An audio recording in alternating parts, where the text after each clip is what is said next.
You ever have money sitting in your account but still feel broke? You're paying your bills, there's food in the fridge, maybe even a little savings, but in the back of your mind, there's this constant whisper, it's not enough. I know that feeling. I've lived that feeling. And here's the truth. The feeling isn't just about money. It's a way of thinking called the scarcity mindset. And research shows it affects people at every income level, even high earners. And for me, it almost cost me everything I truly wanted. Hey, I'm Shakima, realtor, wealth educator, purpose coach, and the founder of The Wealthy Me. I help purpose-driven individuals over 40 shift their money mindset, build sustainable wealth, and reconnect with who they truly are. Because wealth isn't just about money. It's about freedom, peace, and the life you get to live on your terms. So let's start with the basics. What exactly is a scarcity mindset? And how do you know if it's shaping your decisions? Scarcity mindset isn't just being frugal or cautious. It's this deep, often invisible belief that there will never be enough. Not enough money, not enough opportunity, not enough security. And here's the thing. It's not about your actual bank account. You can have $5 or $50,000 sitting in there and still feel unsafe. And it shows up in sneaky ways, saying, I can't afford it before you even run the numbers, or turning down opportunities because they might not work out, or keeping money in a low interest savings account because investing feels too risky, even though you're missing out on an 8% average return in the market. And science backs this up. Brain imaging studies show scarcity increases activity in the brain's value center, but decreases activation in areas responsible for planning. That means scarcity makes us more impulsive and less strategic. Now, that all sounds very academic, right? But let me bring it closer to home and show how scarcity quietly ran my own life and the very opportunities it cost me. I'll be real with you. I had moments where on paper, I was doing very well. Good credit, stable income, bills paid. But buying a home, that wasn't even on my radar. Then one day, a realtor asked me casually, why aren't you looking for a home? And I laughed and said, oh, I can't do that on my own. And in that moment, I realized I wasn't talking about money. I was talking about worthiness. I had this belief that I needed a partner to afford the life that I wanted. So here's an antidote that I like to refer to, and this is called the missed opportunity. There was a home I really liked, a perfect location within my budget, but I told myself, don't bother, you'll get rejected. Years later, that same home had appreciated by tens of thousands of dollars. That could have been equity in my pocket. Another time, I had a chance to invest in a $1,200 certification that could have boosted my income. I had the money, but I thought, what if something happens? What if I need this for an emergency? So I didn't do it.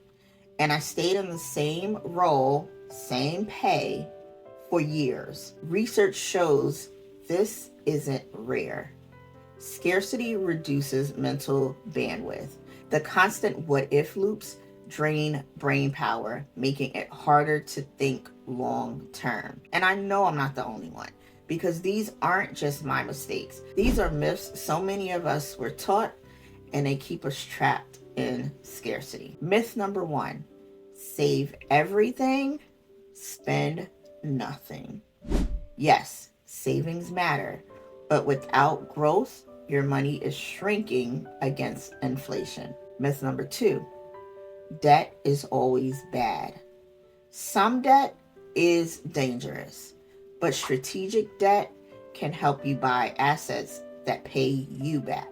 Myth number 3, playing it safe is the smartest way.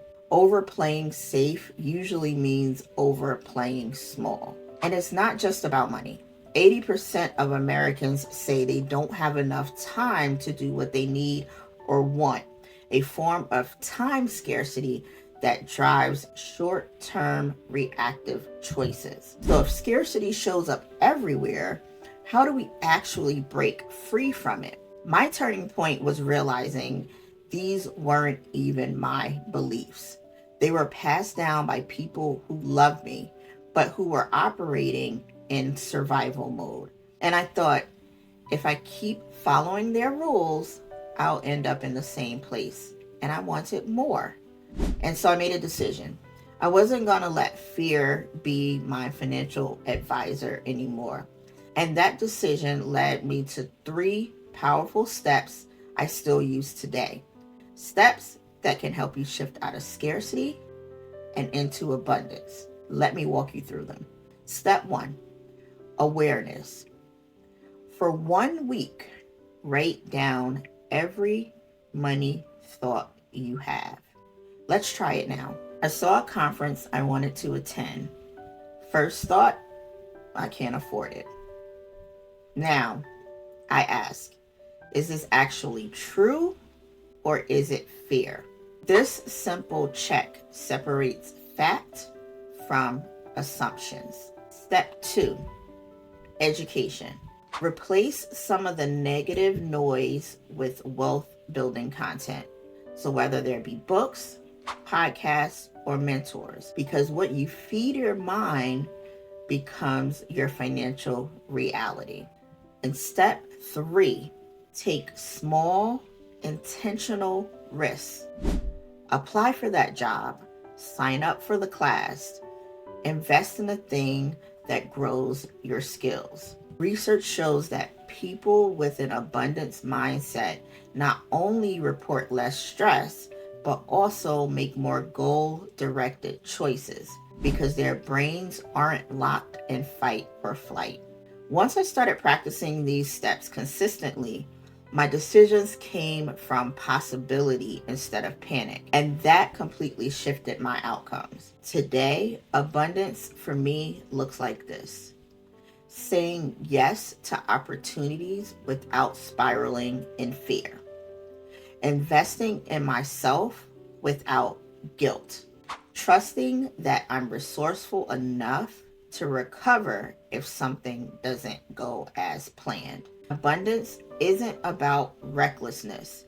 It's about confidence in your ability to figure things out.